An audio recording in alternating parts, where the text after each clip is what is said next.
حضرت امام مسلم رحمۃ اللہ علیہ عبداللہ بن عباس ہی کی روایت سے بیان کرتے ہیں، وہ کہتے ہیں کہ حضرت عمر بن خطاب رضی اللہ عنہ نے مجھ کو بیان کیا، جب بدر کا دن تھا نبی کریم علیہ السلام نے دیکھا مشرکین کو کہ وہ 1000 کی تعداد میں ہیں، اور اپنے صحابہ کو دیکھا 319 ہیں۔ مشہور 313 کی روایت ہے، مسلم میں 319 کا ذکر ہے، 319 ہیں۔ تو اللہ کے نبی علیہ السلام قبلے کی طرف رخ کر کے متوجہ ہو گئے۔ صحابہ نے وہ منظر محفوظ رکھا، حضور نے اپنے دونوں ہاتھوں کو پھیلا دیا، اپنے رب سے مناجات کرنے لگے، التجا کرنے لگے، اے اللہ تو نے جو مجھ سے وعدہ فرمایا ہے اس کو پورا فرما، اے اللہ جو تو نے مجھ سے وعدہ کیا وہ عطا فرما دے، اے اللہ مسلمانوں کی اگر یہ جماعت ختم ہو جائے تو پھر تیری روئے زمین پر عبادت نہیں کی جا سکتی، تیری عبادت کرنے والی جماعت کو بڑی محنت سے میں نے تیار کیا ہے، مولا اگر عالم کفر کے سامنے یہ جماعت شکست کھا جائے، اگر یہ ہلاک ہو جائے تو پروردگار پھر اللہ اکبر لا الہ الا اللہ کہہ کر، سبحان اللہ کہہ کر، سبحان الملک المعبود کہہ کر، سبوح قدوس کہہ کر تیری کبریائی، تیری عظمت، تیری جلالت اور تیری تحلیل، تیری تحمید کرنے والا کوئی نہیں ہوگا۔ حضور پاک علیہ السلام یوں دعا کر رہے ہیں، مسلسل اپنے دونوں ہاتھوں کو اللہ کے حضور پھیلا کر التجائیں فرما رہے ہیں، رب سے قبلے کی طرف رخ کیے ہوئے ہیں، اور محویت کا عالم یہ ہے، دعا میں انہماک کا عالم یہ ہے، حضور پاک علیہ السلام کی وہ نورانی چادر آپ کے دونوں شانوں سے نیچے آ جاتی ہے۔ حضرت ابوبکر صدیق حضور پاک کی خدمت میں حاضر ہوتے ہیں، حضور کی اس چادر کو اٹھاتے ہیں، مصطفیٰ کے دونوں شانوں پر ڈال دیتے ہیں، ثم التزمہ من ورائہ، پھر پیچھے سے حضور سے چمٹ جاتے ہیں، وقال اور عرض کرتے ہیں، اے اللہ کے نبی آپ نے جو رب سے التجا کی ہے یہ کافی ہے، آپ نے جو رب سے معروضہ کیا ہے مصطفیٰ یہ کافی ہے، بے شک آپ کا رب جو آپ سے وعدہ کیا ہے ضرور اس کو پورا فرمائے گا۔ تو اللہ عز و جل نے آیت نازل کی، اذ تستغیثون ربکم، جب کہ تم اپنے رب سے التجا کر رہے تھے، معروضہ کر رہے تھے، فاستجاب لکم، تو تمہارے رب نے تمہارے معروضے کو قبول کیا، یہ فرما کر کہ انی ممدکم بالف من الملائکۃ مردفین، کہ گھبراؤ نہیں مسلمانوں، اگر وہ 1000 کی تعداد میں آئے ہیں، تم 313 یا 319 ہو، تو میرے مصطفیٰ علیہ الصلوۃ والسلام کے نام پر، میرے نام پر مر مٹنے کا جذبہ رکھنے والوں، 1000 پے در پہ فرشتے اتار کر میں تمہاری مدد فرمانے والا ہوں۔ اللہ تبارک و تعالیٰ نے فرشتوں کے 1000 کی تعداد میں اتارے جانے کا اس میں ذکر فرمایا ہے، یہ مسلم شریف ہے۔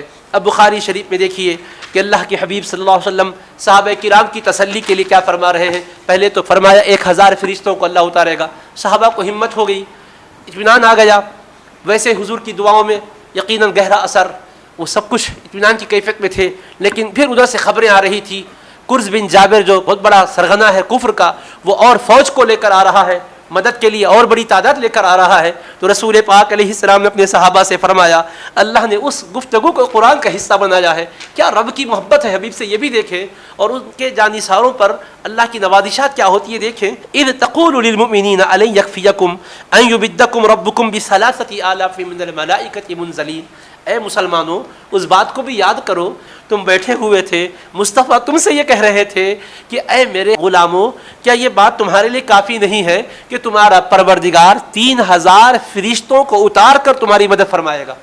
اللہ یہ نہیں فرمائے میں 3000 فرشتوں کو اتاروں گا، اللہ نے 1000 فرشتوں کو اتارنے کا ذکر کیا، مگر حبیب اپنے صحابہ سے اس کے بعد فرما رہے ہیں کیا یہ بات تمہارے لیے ہرگز کافی نہیں ہوگی کہ تمہارا رب 3000 فرشتوں کو اتار کر مدد کرے؟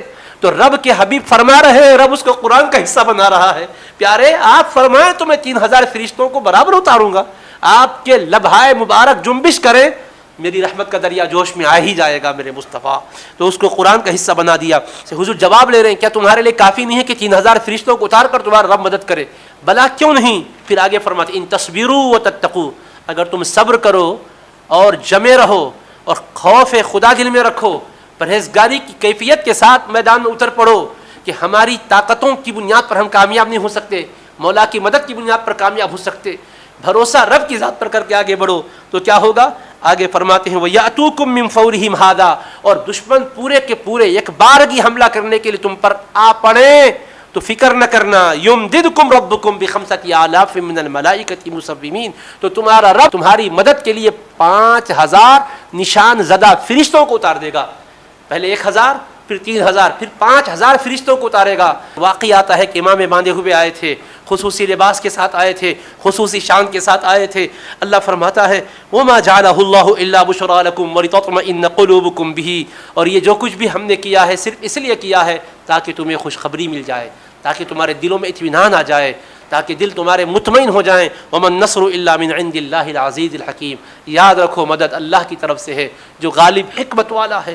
تو میں یہ عرض کرنا چاہتا ہوں کہ بدر کے موقع پر قرآن کس انداز سے اتر رہا ہے ذرا دیکھیے. حضور صحابہ سے 1000 کی بات کرتے ہیں تو اللہ 1000 فرشتوں کو اتار رہا ہے. حضور فرماتے تم اگر فکر کرتے ہو تو 3000 فرشتے اللہ بھیجائے گا، کیا کافی نہیں ہے؟ اللہ 3000 کو اتار رہا ہے. مصطفیٰ فرماتے اگر دشمن ایک بار کی حملہ آور ہوں گے، دیکھو رب 5000 فرشتوں کو بھیجے گا. اللہ فرما رہا ہے مصطفیٰ 5000 بھیجے گا، کہتے ہیں میں نہ بھیجوں گا فوراً اتر جاؤ فرشتوں جاؤ. 1000 آئے، پھر 3000 آئے، پھر 5000 آئے. یہ کس کے لیے آئے دوستو؟ ہمت بندھانے کے لیے آئے. اس سے پہلے بھی معرکہ آرائیاں ہوئی، لیکن کسی پیغمبر کے لیے اس طرح اللہ نے فرشتوں کو میدان میں تلوار دے کر بھیجا ہو یہ نہیں ملتا. لیکن حضور کی شان دیکھو، حضور کی امتیوں کے لیے پہلا معرکہ تھا اور ایک بارگی لوگوں سے مقابلے کی بات آ گئی تھی. پہلے ایک الگ معاملے کے تحت نکلے تھے، بیچ میں مدبھیڑ ہو رہی تھی، اچانک واقعہ وقوع پذیر ہو رہا تھا. ماہ رمضان ہے، 17 تاریخ ہے. ایسے موقع پر اللہ تبارک و تعالیٰ کے حبیب صحابہ کی تسلی کے لیے گڑ گڑا بھی رہے تھے. اور دیکھو صدیق اکبر نے بھی حضور کو جب گڑ گڑاتے دیکھا تو کہا حضور بس کافی ہے. کیوں کہا؟ اللہ کی ذات پر حضور سے بڑھ کے کیا ان کو یقین تھا؟ جی نہیں، بات یہ نہ تھی، بلکہ حضور کا تڑپنا بھی صرف امت کو اطمینان دلانے کے لیے تھا. حضور کا دل تو مطمئن تھا مگر دیکھ رہے تھے بہرحال جماعت ظاہراً تو مختصر ہے، ہتھیار نہیں، اسلحہ نہیں، کہیں گھبرا نہ جائے. بار بار حضور گڑ گڑا رہے ہیں اور ایسے آہ وزائی کرتے ہوئے رب کو منا رہے ہیں. وہ انداز منانا کیا تھا کہ چادر گر رہی ہے مگر حضور کو خیال تک نہیں ہے. تب صدیق اکبر مزاج شناس مصطفیٰ عرض کرتے حضور بس کافی ہے، آپ اتنا معروضہ کریں اور رب قبول نہ کرے. حضور انگلی کا اشارہ کرتے ہیں تو کائنات کی تقدیریں بدل جاتی ہے. چلتا ہوا سورج حکم پر ٹھہر جاتا ہے، ڈوبا ہوا سورج پلٹ آتا ہے، چاند کا سینہ چر جاتا ہے، شق ہو جاتا ہے، درخت سجدہ ریزی کو آ جاتے ہیں، ٹہنی کلمہ پڑھنے کو آ جاتی ہے، ہرنی کلمہ پڑھتی ہے، اونٹ قدم بوسی کے لیے سجدہ ریزی کے لیے آ جاتا ہے. وہ اللہ پاک کی بارگاہ میں آپ کا مقام. اور ابھی کعبۃ اللہ کو اللہ نے آپ ہی کی رضا کے لیے تو قبلہ بنا دیا. ارے اللہ نے اپنا قبلہ آپ کی رضا کے لیے بدل دیا، صرف آپ کی خوشی کی خاطر کعبے کو قبلہ بنایا بیت المقدس کے بجائے. تو وہ حبیب کی التجا پر کیسے رحمت نہیں فرمائے گا اس کیفیت کے ساتھ کہ ہم لوگ گھبرا رہے ہیں. حضور خیال نہ کریں، ہمیں بھی یقین ہے کہ آپ کی دعا بے شک مستجاب ہے. یوں انہوں نے عرض کیا. الغرض اس کے ذریعے سے آپ کو ہم کو بھی بہت بڑا درس و سبق ہے. یہ مرحلہ خواہ کیسا بھی کیوں نہ ہو، رب کی بارگاہ میں آہ وزاری برابر کریں. اپنی جائز آرزو، اپنی نیک تمنا، حق کے غالب آنے کے سلسلے میں، سربلندی اسلام کے سلسلے میں جو ہمارے جذبات و احساسات ہیں، صرف وہ احساسات و جذبات کو سطحیت کے ساتھ نہ لیں بلکہ اللہ کی مدد حاصل کرنے کے لیے گڑ گڑائیں. نبی پاک علیہ السلام نے دین کے کاز کو آگے بڑھانے والوں کو بھی سبق سکھایا ہے کہ دیکھو میں پیغمبر ہوں، اللہ ہی کا دین ہے، اللہ کا وعدہ ہے کہ غالب کرے گا. اس یقین کے باوجود میں التجا کر رہا ہوں. رب سے التجا کرنا کبھی نہ چھوڑو. رب کو آہ وزاری کے ساتھ پکارنا یہ رب کو پسند ہے اور بندگی کا تقاضا بھی یہی ہے کہ اس کی بارگاہ میں جبی نیاز خم کی جائے، معروضے کیے جائے. الغرض یہ بدر کے معرکے کے موقع پر غیبی مدد آئی. اللہ تبارک و تعالیٰ نے اس مختصر سی جماعت کو فتح یاب کیا اور نبی کریم علیہ الصلوۃ والسلام کے 14 صحابہ جام شہادت نوش کیے اور 70 دشمن مارے گئے، ہلاک ہوئے. 70 ان میں کے قید ہو کر گرفتار ہو کر آئے.